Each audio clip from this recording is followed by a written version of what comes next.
3 of my 4 years in college, I was part of a leadership team for a Christian organization on campus called Crew. During that time, one of our main focuses was to help students that came to our meeting feel connected and plugged in and welcomed. After finishing college last year, there are a few things that I learned from that experience that I think can be applied to any situation to help others feel connected and welcomed. And these things can help you as you meet new people and try to get plugged into the right group. But stay to the end because I want to share with you a warning that if you don't do this, it may hurt the rest of the things that I share. When you think about it, the only way you can help someone feel connected is if you actually go talk to them. To this day, I sometimes overthink what I'm going to say, what they might say, how they might perceive me, how the conversation might go. But what I found is in order to get over those paralyzing thoughts, sometimes what I have to do is just say, okay, 3, 2, 1, go.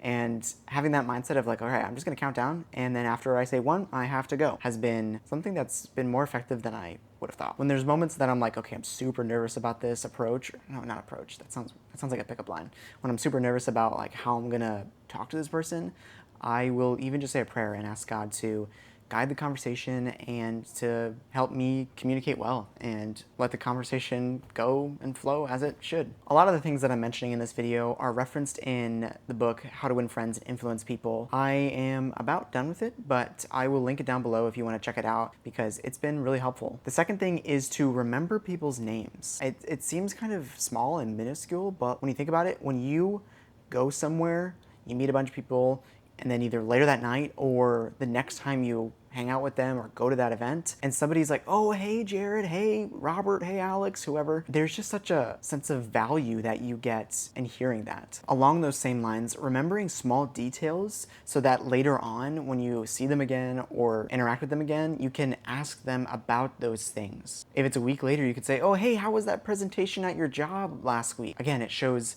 intentionality, it shows effort and value. Staying curious about the person can be harder than you think because, at least for me, there are moments when I'm chatting with somebody and I'm like, oh, I wonder how they think about what I just shared. Is that something that was good or was that a dumb comment?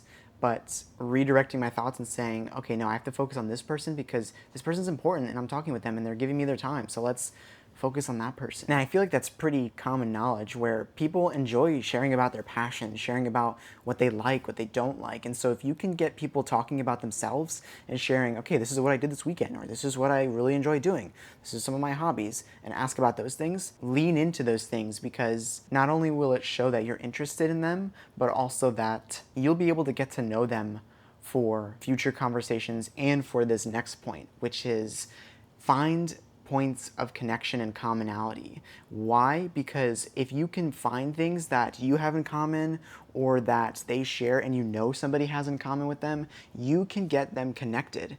What's powerful about this connection is that how often do you return to a group or return to a setting where you don't connect to anyone except maybe one person?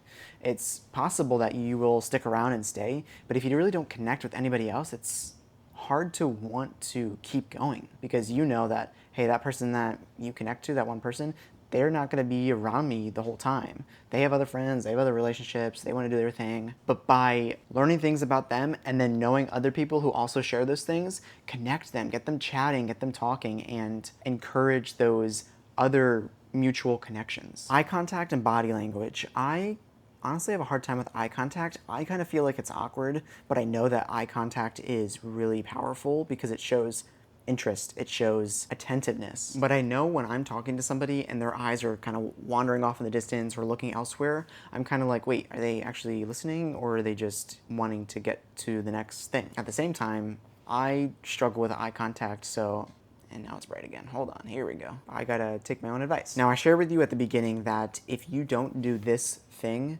then it could really hurt all these things that I just shared. And it's that if you're on a team, if you're part of a group and your goal is to help that goal of getting people connected, if you're only focused on your friends, focused on the team, and not focused on the people that are coming into the room, you're really gonna hurt your chances of getting people plugged in. It's awesome that you have those friendships and relationships there, but if you don't take the steps to say, all right, wait a second, we can hang out on another night. And instead, I'm going to make the effort to look out for that new person or look out for that individual that's not a familiar face, then I think there will be such a greater impact and progress made towards this goal. I know for me, it's more comfortable to just stay with the people I already know because it's easy just to talk to there. And sometimes I'm like, wait, I don't really feel like I'm fully